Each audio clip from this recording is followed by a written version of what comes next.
Imagine a people who never built a vast empire, never commanded mighty armies, and barely left behind written chronicles of their own.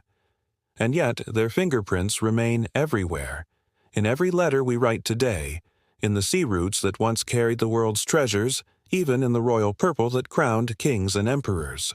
A nation said to have vanished, yet still breathing quietly within modern civilization.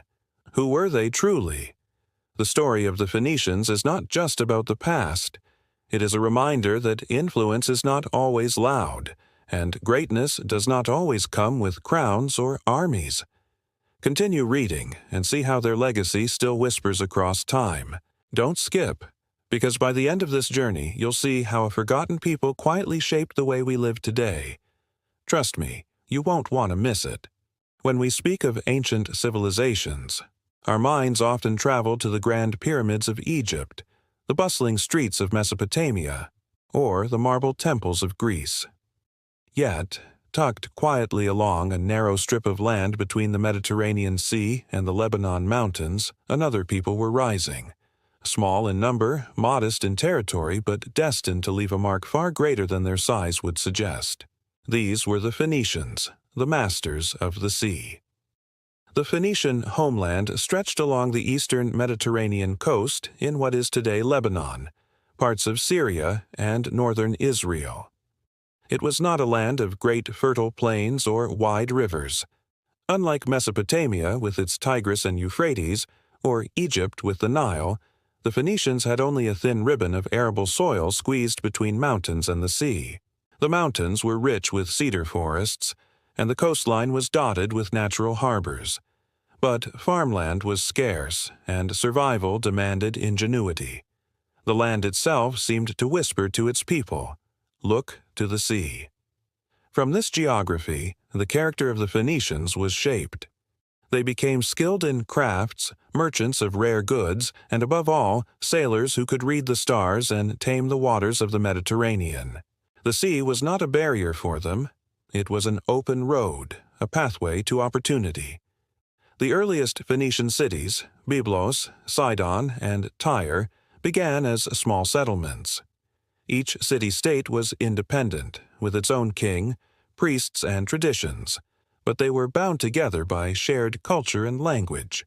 Byblos, one of the oldest continuously inhabited cities in the world, grew famous for its trade in papyrus with Egypt, so much so that the Greek word for book, biblion, came from its name. Sidon thrived as a center of glass-making, while Tyre became renowned for producing the deep purple dye extracted from the murex shellfish, an expensive pigment that would one day be called royal purple. Even in their beginnings, the Phoenicians showed a knack for turning scarcity into strength. Where others saw limits, they saw possibility. Their coastline, narrow and rocky, forced them to search outward.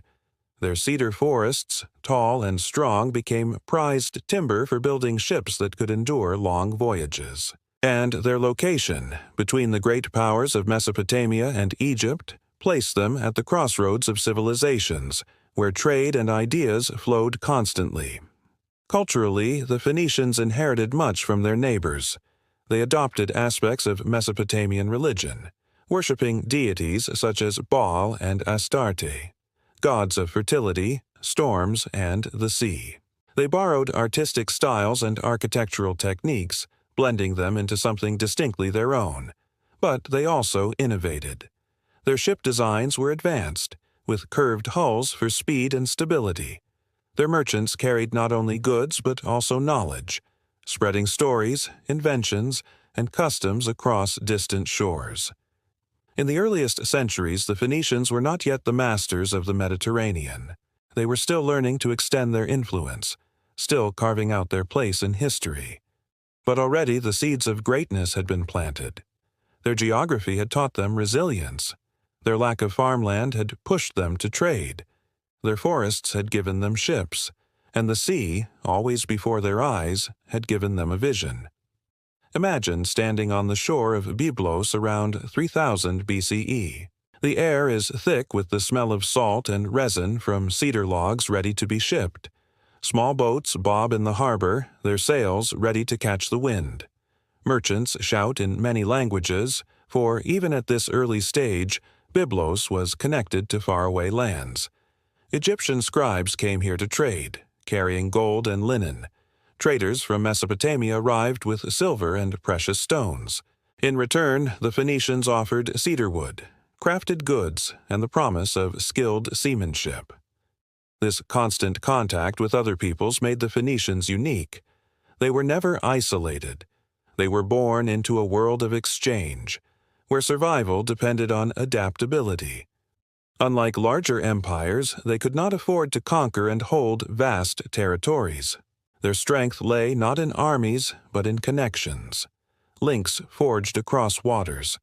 Their society was organized around the city-state, each ruled by kings yet heavily influenced by merchant families. Wealth came not from land, but from trade. Temples stood at the heart of cities, serving both religious and commercial purposes, for offerings to the gods were often tied to the prosperity of voyages. Religion and commerce went hand in hand, with sailors invoking divine protection before setting sail, and merchants offering part of their profits in gratitude for safe returns. In these beginnings, the Phoenicians also developed a reputation for secrecy and cunning in trade. Ancient writers, particularly the Greeks, often portrayed them as shrewd merchants, always guarding their knowledge of routes and markets. To the Greeks, the Phoenicians were mysterious figures, appearing suddenly on distant shores, offering exotic goods, and disappearing just as swiftly into the horizon. But what truly set the Phoenicians apart, even in these early centuries, was their ability to look beyond what was immediately before them. Where others might see only a coast, they saw a gateway. Where others valued land, they valued sea lanes. And where others relied on the written scripts of older civilizations, the Phoenicians would eventually craft something simpler and more powerful: the alphabet, a gift that would one day revolutionize communication. The story of the Phoenicians begins humbly. Small cities pressed against mountains and sea, a people without vast armies or wide, fertile fields. Yet in this seeming limitation lay the foundation of their greatness. For in every cedar tree that fell, they saw a mast, in every wave that rose, they saw a path, and in every star above, they found guidance. Thus, the beginning of the Phoenicians was not a story of conquest, but of adaptation. It was not the tale of a mighty empire rising with force, but of a resilient people discovering their destiny in the rhythm of the waves. From this narrow strip of coast they would sail outward, carrying with them the treasures of their land, the skills of their hands, and the courage of their vision. The sea was their home, their teacher, and their promise. And so the Phoenicians began, not as conquerors of land, but as discoverers of worlds. As the centuries passed, the Phoenician people grew from a small coastal community into a collection of thriving city-states, each with its own strength, ambition, and place in the wider world. This period, often called the classical age of Phoenician history, marked the time when their cities became famous across the Mediterranean, and their identity as masters of trade and craftsmanship was firmly established. The Phoenician homeland never unified into a single kingdom. Unlike Egypt, which was bound together by the Nile, or Mesopotamia, which occasionally united under powerful kings, Phoenicia remained a tapestry of city-states. Tyre, Sidon, Byblos, and Arwad each stood as an independent center of power, ruled by its own king and council of elders. Yet, while they sometimes rivaled one another, they shared the same language, the same gods, and above all, the same devotion to the sea. Byblos retained its ancient prestige as a trading partner with Egypt. Sidon became renowned for its skilled craftsmen, artisans who shaped glass, ivory, and precious metals into treasures admired far beyond their shores. Tyre, built partly on an island just off the coast, rose as the most powerful of all, its harbors filled with ships bound for distant horizons. Each city had its specialty, and together they created a network of prosperity that stretched across the Mediterranean. One of the most remarkable symbols of Phoenician wealth was the purple dye of Tyre. It was produced from tiny sea snails called murex, whose glands secreted a substance that, when carefully extracted and exposed to sunlight, turned into a brilliant, deep purple. The process was laborious and expensive. Thousands of shells were needed for a single garment. This made the dye more valuable than gold, and soon purple became the color of kings and emperors. To wear Tyrian purple was to declare power and prestige, and the fame of this dye spread far beyond the Phoenician coast. But it was not only luxury goods that made the Phoenicians indispensable. They were shipbuilders without equal. Their vessels, crafted from the cedar of Lebanon, were strong enough to brave long voyages, yet swift enough to outpace rivals. They developed the bireme, a ship with 2 rows of oars, combining speed with endurance. With such ships, they could carry not just timber and glass, but also ideas, technology, and stories. The Phoenician economy thrived on diversity. They traded timber, metalwork, ivory carvings, and glass. They transported goods from other lands, gold from Nubia, silver from Spain, spices from Arabia, and distributed them across ports. In many ways, they were the link that connected the ancient world. Their markets were places where Egyptian papyrus met Babylonian textiles, where Greek pottery was exchanged for African ivory. The Phoenicians did not dominate through conquest. They dominated through connection. Culturally, this era was a time of flourishing. The Phoenicians honored a pantheon of gods, many of whom reflected their deep relationship with the sea and the cycles of nature. Baal was worshipped as a god of storms and fertility, while Astarte, the goddess of love and war, was honored in grand temples. Rituals, festivals, and offerings filled their cities with rhythm and continuity, tying their faith to both prosperity and survival.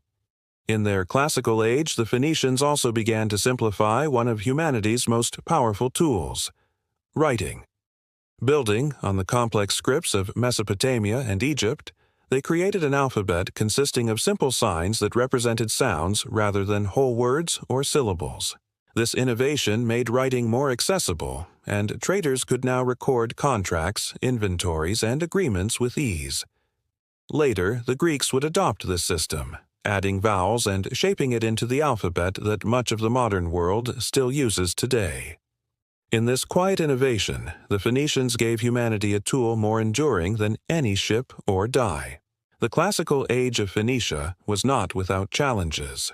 Rivalries between cities sometimes turned bitter, and foreign powers often cast their eyes on these wealthy harbors. Yet, through diplomacy, tribute, and clever negotiation, the Phoenicians preserved their independence for many centuries. They understood that survival did not always depend on standing armies. Sometimes it relied on trade agreements, strategic alliances, and the ability to remain indispensable to others. Imagine walking through the streets of Tyre at its height. The air would be filled with the smell of dye workshops where workers boiled vast piles of shells. In the markets, glassmakers displayed translucent vessels that caught the Mediterranean sunlight in shades of green and blue. Caravans from inland cities unloaded metals and spices, while sailors prepared ships for journeys to Cyprus, Crete, and beyond. The harbor would be a mosaic of accents, clothing, and goods, a living testament to a people whose world was never confined to their own shores. What made this period remarkable was not the size of Phoenicia. It was never large in territory, but the scale of its influence. Through their ports and ships, they became the invisible thread weaving together the economies of empires. Through their craftsmen, they spread beauty and luxury. And through their alphabet, they planted a seed that would shape the languages of the future. In the classical age, the Phoenicians truly became what history would remember them as: merchants of the sea, carriers of culture, and guardians of the Mediterranean's lifeblood of trade. They had no empire of land, but they built an empire of connections. Their harbors, ships, and workshops were the heartbeats of their civilization, and through them the Phoenicians sailed confidently into history. Thus, the classical age was not only their moment of prosperity, but also the foundation of their lasting legacy. It was the time when a narrow coastal people stood at the center of the ancient world, not with armies and fortresses, but with sails and ideas. And with every voyage that set out from Tyre, Sidon, or Byblos, the Phoenicians carried their identity across the waters, leaving traces of themselves wherever the waves would take them. No civilization exists in isolation. Just as the sea carries ships across its surface, so too does it carry ideas, beliefs, and influences between peoples. For the Phoenicians, whose lives were interwoven with maritime trade, the presence of outside powers was both inevitable and defining. The winds from abroad, whether cultural, economic, or political, shaped their history in profound ways. From the very beginning, Egypt played a central role in the life of the Phoenicians. Byblos, one of their earliest cities, had strong ties with the Nile Valley. Egyptian ships came north to collect cedar wood, prized for building temples, ships, and sarcophagi. In return, the Phoenicians received gold, papyrus, and fine linen. It was in these exchanges that Byblos earned its name, for it became the main supplier of papyrus to the Mediterranean world. The connection was not merely commercial. Egyptian religious symbols and art left their imprint on Phoenician culture. In some temples, motifs of lotus flowers and winged suns appeared alongside native deities. Phoenician artisans, always adaptive, combined foreign elements with their own traditions, creating objects that appealed to diverse tastes. This blending of cultures was not seen as imitation, but as enrichment, a way of expanding their identity while keeping it distinct. To the east, the great powers of Mesopotamia also influenced Phoenicia.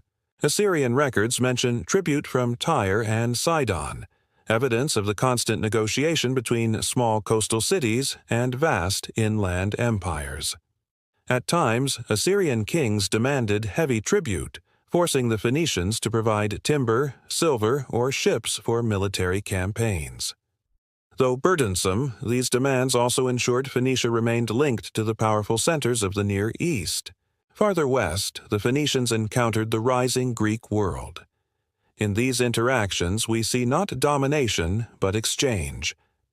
Greek pottery began to appear in Phoenician ports, while Phoenician goods, especially luxury items like glass and purple dye, made their way into Greek markets.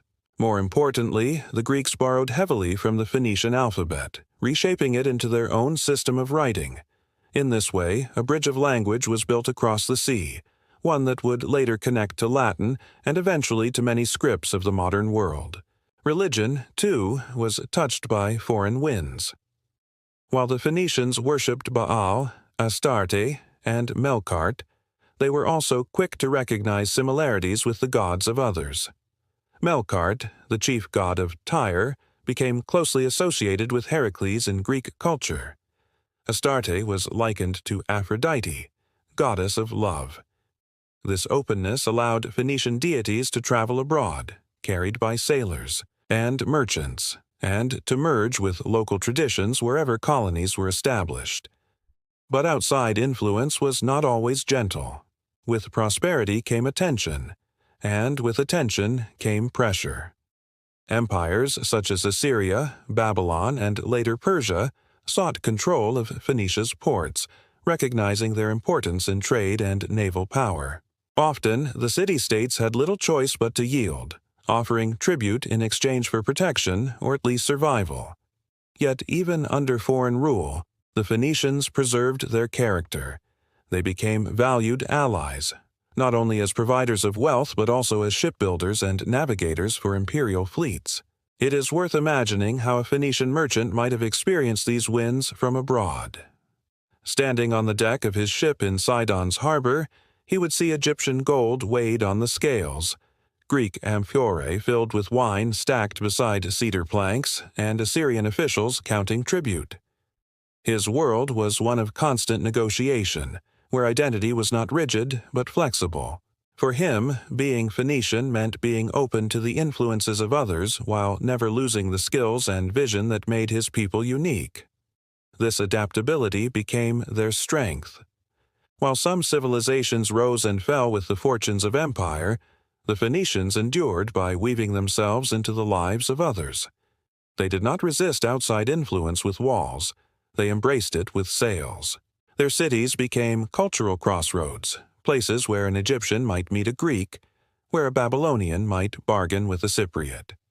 In these encounters, the Phoenicians acted as hosts and intermediaries, enriching themselves while facilitating the flow of civilization. Even their colonies reflected this blending. As they expanded westward, founding settlements in Cyprus, Malta, Sicily, and eventually Carthage in North Africa, they carried their gods, crafts, and language with them. But they also absorbed the flavors of local traditions. A Phoenician colony was never a rigid copy of its homeland. Instead, it was a living conversation between the old and the new, the local and the foreign. The winds from abroad were sometimes harsh, demanding tribute and submission, and at other times gentle, carrying inspiration and opportunity. But always, the Phoenicians turned them to their advantage. They were navigators not only of seas, but of cultures, steering their course between great powers with skill and resilience. By the end of this period, the Phoenicians had grown from coastal traders into a people known across the Mediterranean. Their reputation was mixed, admired for their craftsmanship and navigation, distrusted by rivals who envied their wealth. Yet no one could ignore them. The purple dye of Tyre, the glass of Sidon, the papyrus of Byblos, and the alphabet they refined had all taken root in distant lands. Thus, the story of Phoenicia in this era is one of dialogue. They were never isolated, nor did they wish to be. Every foreign wind that touched their shores left a mark, shaping them into one of history's most cosmopolitan civilizations. And as their sails carried them farther into the Mediterranean, the Phoenicians themselves became the wind for others, bringing not only goods, but also gods, letters, and ideas that would echo across centuries. The story of the Phoenicians is, above all, a story of expansion. From their narrow coastal homeland, hemmed in by mountains and sea, they cast their gaze outward and found opportunity in every horizon. If earlier centuries had been a time of survival and adaptation, this period became an era of growth, when the Phoenicians carried their sails farther, planted colonies on distant shores, and quietly reshaped the map of the ancient world. By the 9th century BCE, the Phoenicians had already become well established as traders, but now their ambition reached new heights. The Mediterranean, dotted with islands and sheltered harbors, was like an open book waiting to be read. The Phoenicians, with their strong ships and seafaring knowledge, became its most skilled readers. They did not march with armies, yet their presence appeared in port after port, market after market, wherever opportunity called.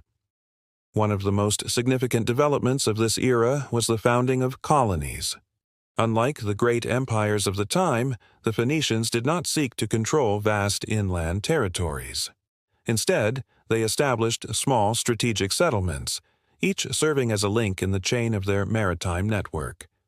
Cyprus became an early stepping stone, offering copper and timber. From there, they sailed west to Malta and Sicily, securing routes that connected east and west. Their greatest colony, however, was Carthage, founded around 814 BCE, according to tradition.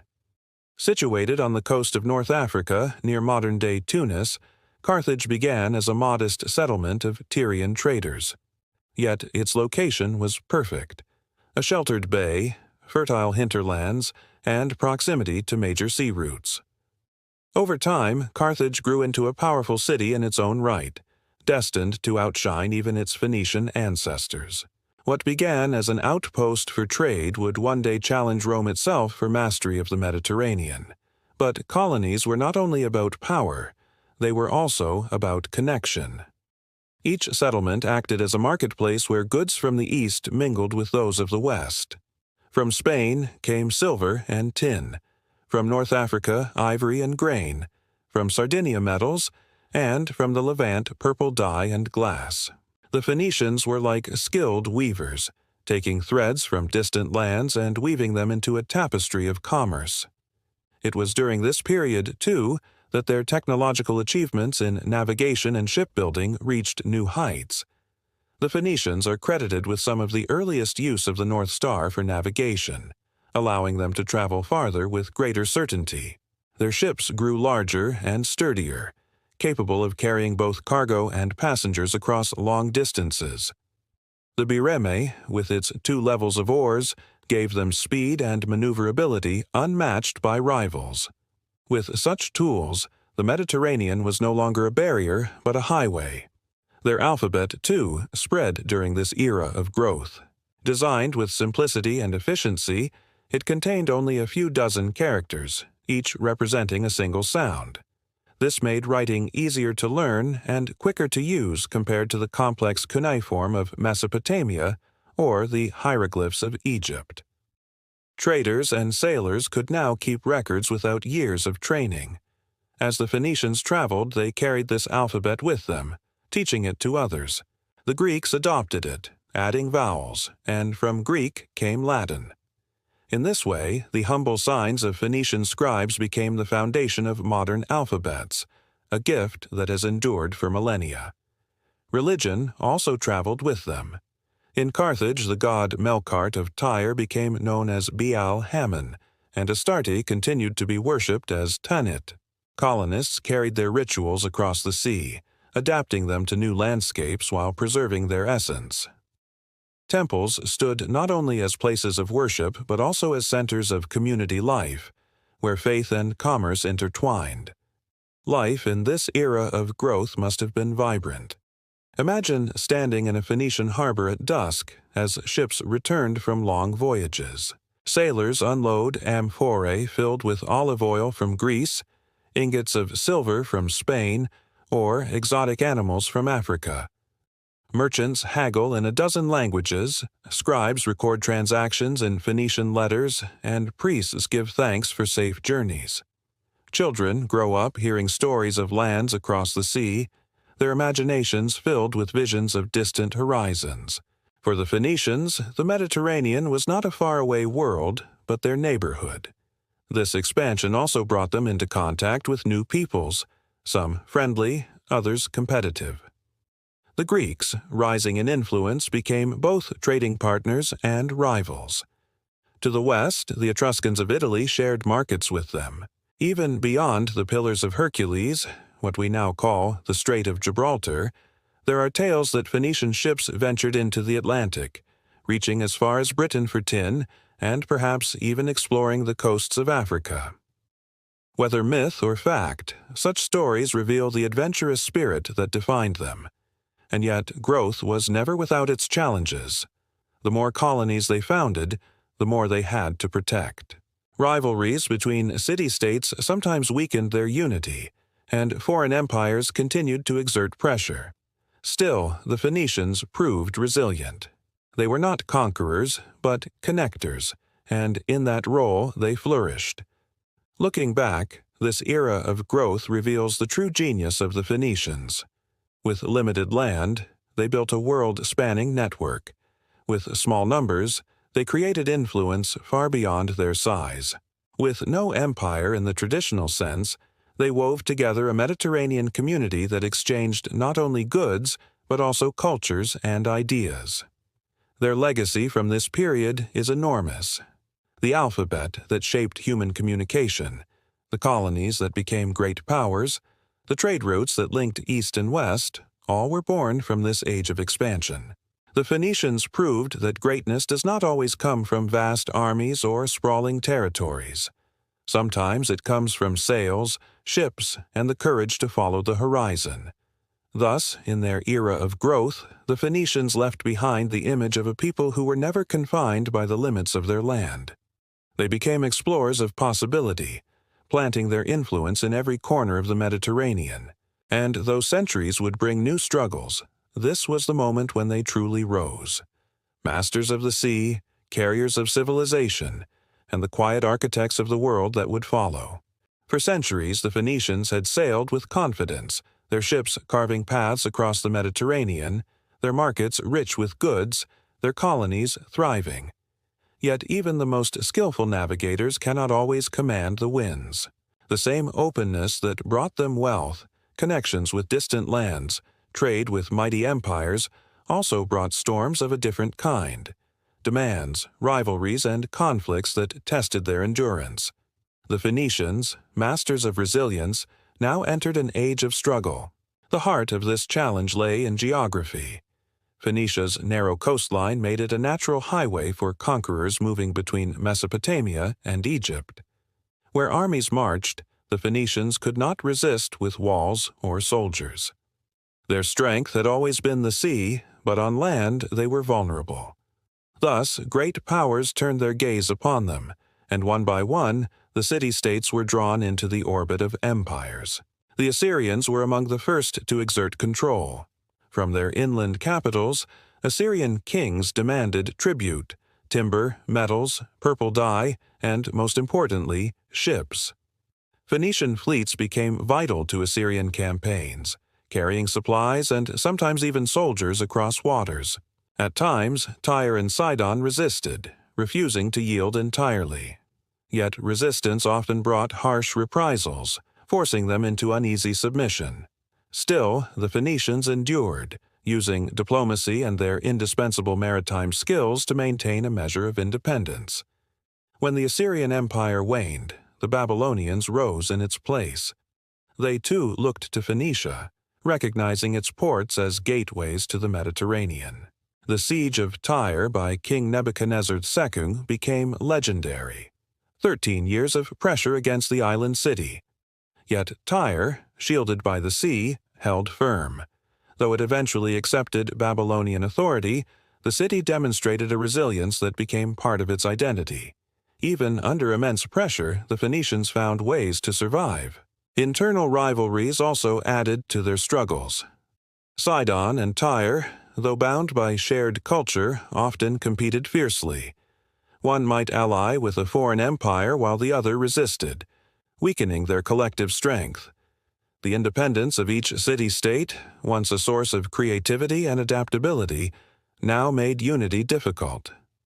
While their ships moved in harmony across the sea, their politics remained divided at home.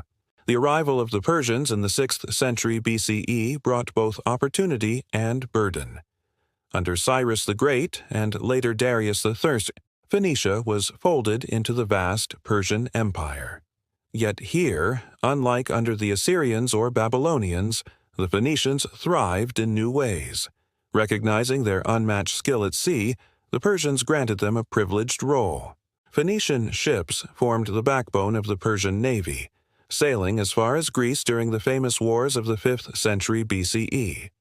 While they remained under Persian rule, the Phoenicians found space to continue trade, build ships, and maintain their colonies. It was a reminder of their adaptability. Even in subordination, they could shape the fortunes of empires. But not all struggles came from foreign powers. Economic challenges also emerged. As other Mediterranean peoples, such as the Greeks, became stronger sailors and merchants, Phoenician dominance was no longer unchallenged. The very alphabet they had spread was now being used by rivals who could compete with them on equal terms. Their colonies, once firmly under Tyrian or Sidonian influence, began to chart their own paths. Carthage, especially, grew into a power independent of its mother cities, increasingly defining itself not as an outpost of Phoenicia, but as a leader in its own right. And yet, amid these trials, the Phoenicians endured. The secret to their survival was not strength of armies, but flexibility of spirit. They bent when they had to, paying tribute, offering fleets, adapting to the will of empires. But they never broke. Their merchants continued to trade, their craftsmen continued to create, and their sailors continued to navigate the seas. Imagine walking through Sidon during one of these difficult times. Assyrian soldiers may be present, collecting tribute. Persian officials may oversee shipbuilding. Yet in the markets, life carries on. Glassmakers shape glowing molten material into delicate vessels. Merchants haggle over ivory, timber, and linen. Children learn letters from Phoenician alphabets scratched into clay. The outer face of power may have changed, but the heartbeat of Phoenician life remains steady. The struggles of this era remind us that no civilization, however resourceful, can escape the weight of larger forces. For the Phoenicians, it was a constant balance, to remain useful enough to empires that they would be protected, yet independent enough to preserve their own identity. Their success lay in walking this delicate line, like sailors keeping a ship steady between opposing winds. By the time of Alexander the Great's arrival in the 4th century BCE, the Phoenicians had endured centuries of such challenges. Tyre, once again, became the focus of conquest, enduring another long siege, this time against the Macedonian king himself. Its eventual fall marked the end of true independence for the Phoenician cities. Yet even then, their skills did not vanish. Alexander, like the Persians before him, relied on Phoenician sailors and shipbuilders to secure his Mediterranean conquests. Thus, the period of struggle was not merely one of decline, but of transformation. The Phoenicians learned to navigate the politics of empire just as they navigated the seas. They adjusted, compromised, and persevered. They may have lost political independence, but they never lost their identity as seafarers, traders, and innovators. Their struggles also sowed seeds for the future. Carthage, growing ever stronger, would carry forward the Phoenician legacy in new and dramatic ways. While the mother cities bent under foreign empires, their western child began to rise, preparing to shape history in its own right. The times of struggle, then, were not the end of the Phoenicians, but a new chapter in their story. They remind us that resilience is not always about victory. Sometimes it is about endurance. And the Phoenicians, even when pressed by the greatest empires of the ancient world, never allowed the waves to close over their name. By the time Alexander the Great's armies thundered down the Levantine coast in the 4th century BCE, the Phoenicians had already weathered centuries of foreign domination. They had bent under Assyrian demands, resisted Babylonian sieges, and cooperated with Persian kings. Each time they survived. But Alexander's arrival was different. His conquest marked the dawn of a new age, an age when Phoenicia's world would begin to merge with the currents of Greek and Roman civilization, leading them down a road toward modernization. When Alexander approached Tyre in 332 BCE, the city was a jewel of the coast, its island fortress seemingly untouchable. The Tyrians resisted, confident in their walls and their navy. Yet Alexander, unwilling to leave a stronghold at his back, built an enormous causeway across the sea, turning the island into a peninsula. After months of siege, Tyre fell. The brutal conquest marked the end of Phoenician independence once and for all. From that point onward, the cities of Phoenicia would be absorbed into larger empires, their destiny intertwined with foreign rulers. And yet, even in loss, the Phoenicians adapted. Alexander, recognizing their skills, did not erase their culture. He employed Phoenician sailors in his campaigns, trusted their shipbuilders, and allowed their cities to continue thriving as centers of trade. In his wake came Greek settlers, language, and customs. The Phoenician world began to absorb Hellenistic culture, while at the same time preserving its own ancient traditions.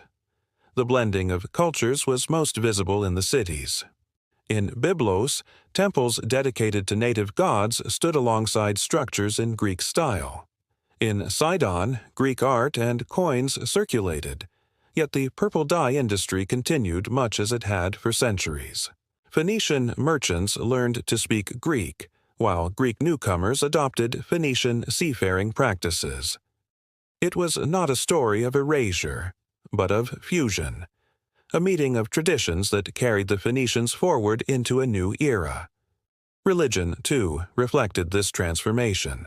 The Phoenicians had always been a deeply spiritual people, their pantheon filled with gods tied to the sea, storms, fertility, and the cycles of life. Under Hellenistic influence, many of these deities were associated with Greek counterparts. Melkart of Tyre, once the guardian god of seafarers, became identified with Heracles. Astarte, a goddess of love and war, was linked with Aphrodite. Through such connections, Phoenician beliefs found new life within the wider Mediterranean world. The Roman conquest, beginning in the 1st century BCE, accelerated this modernization. Rome, like the Persians before them, valued the Phoenicians for their maritime expertise. Ports such as Tyre, Sidon, and Berytus, modern Beirut, became important Roman hubs. Berytus, in particular, grew into a renowned center of learning, its law school famous across the empire. Roman roads linked the coast to inland trade routes, while harbors expanded under imperial engineering. For the Phoenicians, Roman rule was not merely a loss of autonomy, it was an opening to prosperity. Their coastal strip became one of the most urbanized regions of the empire. Amphitheaters, colonnaded streets, and aqueducts transformed their cities. Markets bustled not only with local products like glass and purple dye, but also with goods carried from the far corners of the empire, spices from Arabia, grain from Egypt, and silks from the East. Even their alphabet, centuries old, played a hidden role in modernization. The Greeks had adapted it to create their own script, and from Greek, the Romans shaped the Latin alphabet. Thus, the very letters that would one day form the basis of countless modern languages had their roots in Phoenicia. It is a quiet legacy, embedded in every book and inscription we read today. Daily life for the Phoenicians under Rome carried both continuity and change. A craftsman in Tyre might still spend his days weaving nets, blowing glass, or preparing dye from murex shells, just as his ancestors had done. But his children might attend schools where they learned not only Phoenician traditions, but also Latin rhetoric. Festivals continued to honor ancient gods, yet Roman spectacles filled amphitheaters with new forms of entertainment. It was this ability to balance old and new that defined the Phoenicians on their road to modernization. They were not swallowed by empire, nor did they remain frozen in the past. Instead, they participated in the transformation of the Mediterranean, offering their skills, their cities, and their knowledge to the wider world, while quietly preserving the essence of who they were. Over time, however, their distinct identity as Phoenicians began to blur. Roman authors often referred to them simply as Syrians or inhabitants of the province. Their colonies, like Carthage, had grown into powers with their own destinies. Yet the cultural memory endured. The purple dye of Tyre remained legendary. The glass of Sidon was prized in Rome. The law school of Berytus trained future jurists, and their alphabet lived on, reshaped but never forgotten. The road to modernization was not a single moment of transformation, but a long journey of adaptation. It was the story of a people who, though conquered many times, never vanished. Instead, they folded themselves into the great empires of Greece and Rome, carrying forward their legacy in subtle but powerful ways.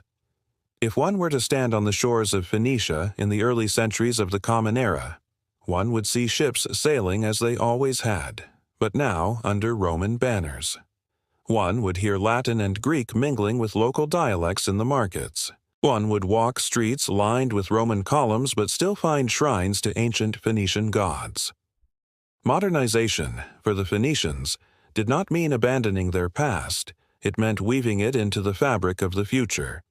And that, perhaps, is their greatest gift to history, a lesson in resilience, in the art of surviving change not by resisting it entirely, but by adapting, contributing, and enduring. When the story of Phoenicia is told, it is often the western colony of Carthage that steals the spotlight. Founded by settlers from Tyre around the 9th century BCE, Carthage, Kart Hadasht, or New City, began as just another outpost on the North African coast. Yet over the centuries, it grew far beyond its mother cities, rising into a maritime superpower that rivaled even mighty Rome. In Carthage, the Phoenician spirit of seafaring, trade, and resilience found its most dramatic expression. Carthage was strategically placed on a peninsula with a double harbor, one for commerce, the other for its navy.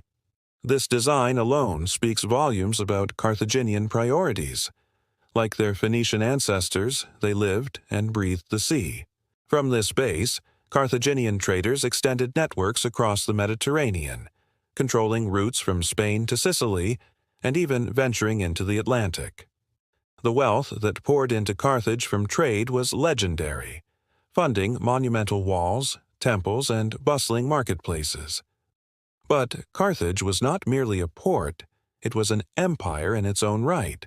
By the 6th century BCE, it controlled much of North Africa's coastline, parts of Spain, the Balearic Islands, Sardinia, and western Sicily.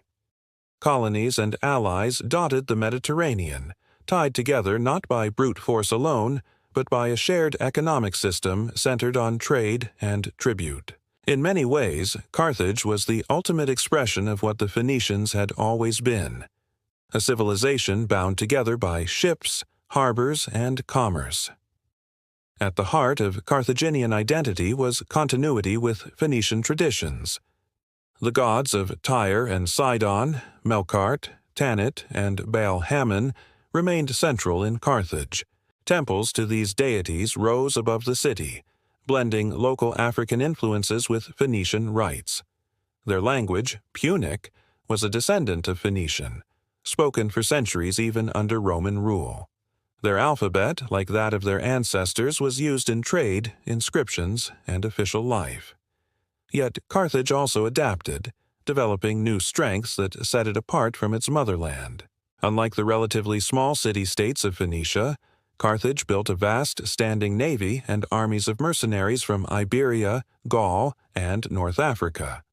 While Phoenicia had long relied on diplomacy to survive under empires, Carthage wielded military power boldly, challenging rivals for dominance.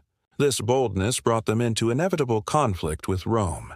At first, the two powers coexisted uneasily, bound by treaties that divided spheres of influence. But as both expanded, their interests collided, igniting the Punic Wars, 3 brutal conflicts that would decide the fate of the Mediterranean. The First Punic War, 264–241 BCE, erupted over control of Sicily. Carthage, master of the seas, faced Rome, whose strength lay on land. But Rome adapted quickly, building a navy almost from scratch. After years of struggle, Rome prevailed, seizing Sicily and forcing Carthage into humiliating concessions. It was the beginning of Carthage's decline, but also the spark that would produce one of history's greatest generals. Hannibal Barca, born in 247 BCE, became the embodiment of Carthage's resilience and audacity. From his youth, he swore eternal enmity against Rome. In the Second Punic War, 218–201 BCE, Hannibal achieved the unthinkable. He marched his army, including war elephants, across the Alps into Italy. For over a decade, he ravaged the Italian countryside, winning stunning victories at Trebia, Lake Trasimene, and Cannae. Rome trembled as Hannibal seemed unstoppable, and yet, despite his genius, Carthage could not sustain the war. Rome's resources, alliances, and relentless will eventually turned the tide. The final defeat at Zama in 202 BCE crushed Carthage's ambitions. From then on, Carthage was a shadow of its former self, stripped of its empire, its navy, and much of its wealth. But Rome never forgot the threat Hannibal posed. Half a century later, in the Third Punic War, 149–146 BCE, Rome returned to finish what it had started. After a brutal siege, Carthage was burned to the ground, its survivors sold into slavery. According to legend, the Romans salted the earth so that nothing would grow again. Though the tale is symbolic rather than literal, it captures the depth of Roman determination to erase Carthage from memory. And yet Carthage was never truly erased. Even after destruction, the site was rebuilt under Roman rule, eventually becoming one of the most prosperous cities of the Roman Empire. Its harbors still bustled with trade, its markets still echoed with voices from across the Mediterranean, and its intellectual life thrived, producing figures such as the Christian thinker Tertullian and the philosopher Augustine of Hippo. The legacy of Carthage is twofold. On one hand, it represents the peak of Phoenician expansion, a colony that surpassed its founders, building an empire that nearly overturned the greatest power of its age. On the other hand, it embodies the tragedy of resistance against overwhelming force. A city burned, a people conquered, a name turned into a warning in Roman memory. Yet Carthage lives on in subtler ways. The Punic language persisted well into late antiquity, spoken by farmers and villagers long after Latin dominated the cities. The gods of Carthage influenced Roman and later cultures. The very idea of Carthage as a maritime rival shaped how Rome saw itself, as the heir not only of Greece but also as the conqueror of Phoenician seafaring supremacy. Most importantly, Carthage reminds us that the Phoenician story was never confined to the narrow coast of Lebanon. It stretched across the seas, took root in foreign lands, and built civilizations that carried the Phoenician spirit into new contexts. Carthage was not a copy of Tyre or Sidon. It was their evolution, their bold experiment, their enduring echo. Today, standing among the ruins of Carthage near modern Tunis, one sees traces of both destruction and resilience. Roman baths built upon Phoenician foundations, fragments of Punic inscriptions, and the outlines of the great harbors that once dominated the seas. The stones may be silent, but the story they tell is loud. The story of a city that dared to challenge Rome, and in doing so, ensured that the legacy of Phoenicia would never be forgotten. When Rome conquered Carthage and absorbed the last Phoenician strongholds, many assumed the story of Phoenicia had ended. A city burned, a language silenced, a people erased. Yet history is never so clean, nor cultures so easily extinguished. In truth, the Phoenicians did not vanish, they transformed. Quietly, subtly, and often unnoticed, they wove themselves into the fabric of new empires, leaving behind traces that endured for centuries. The Roman conquest was brutal, but it was also practical. Rome did not simply destroy, it rebuilt. In Tyre, Sidon, and Byblos, life continued, though now under Roman administration. These cities were given privileges as federated allies, benefiting from Rome's networks of trade and security. In exchange, they accepted Roman law, taxation, and, eventually, Roman culture. To the casual observer, Phoenicia became just another province, absorbed into the vast Roman Mediterranean. Yet beneath the Roman veneer, much remained Phoenician.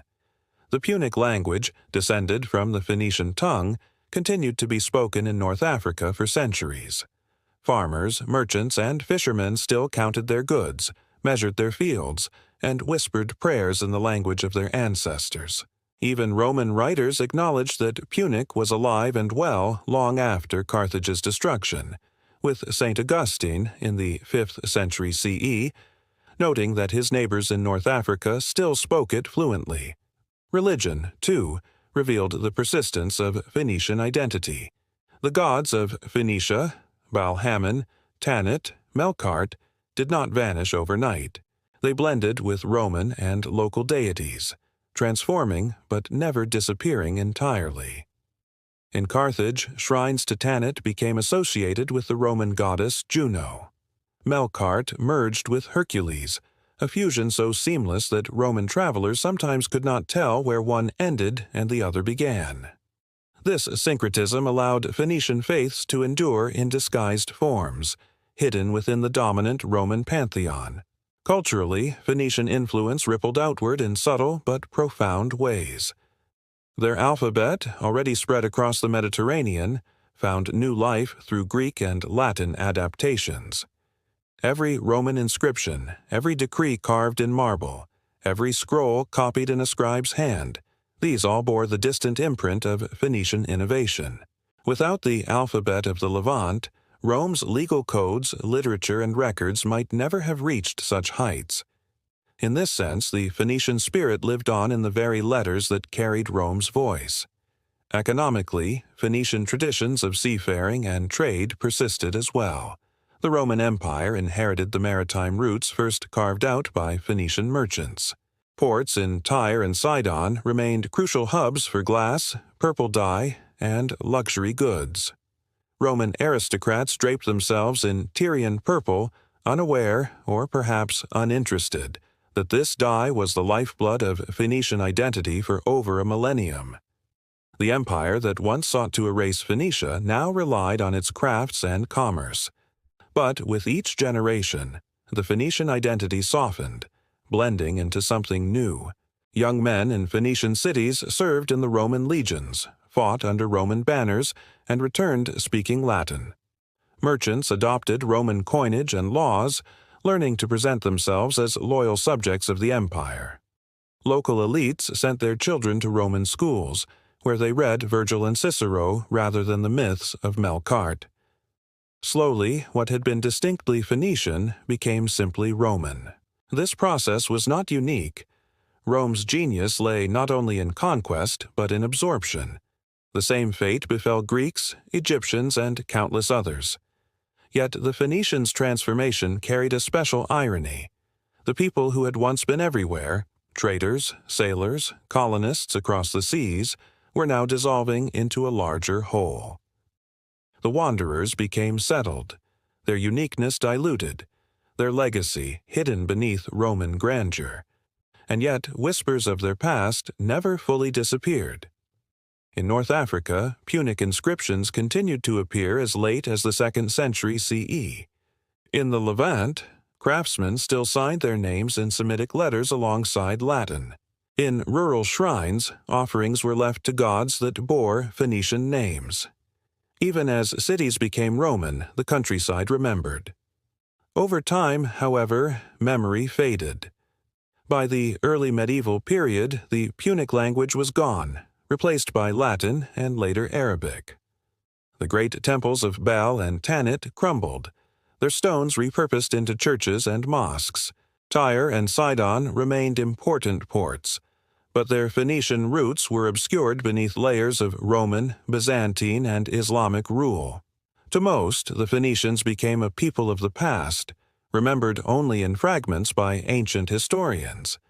And yet, in a way, this was always the destiny of a people who defined themselves not by borders but by movement. The Phoenicians had never been a single nation with walls and armies. They had been a network, a web of ships and harbors, of trade and exchange. Their strength was not in permanence but in adaptability. And it was this adaptability that allowed them to survive. Not as a name on the map, but as a hidden influence woven into the civilizations that followed. The silent transformation of the Phoenicians challenges how we think about survival in history. Some peoples endure by resisting change, clinging fiercely to identity until the end. Others endure by bending, blending, and becoming part of something larger. The Phoenicians chose the latter, whether consciously or not. They vanished in name, but not in legacy. Their alphabet, their gods, their crafts, their spirit of the sea, all lived on, silently shaping the Mediterranean world long after their ships ceased to sail.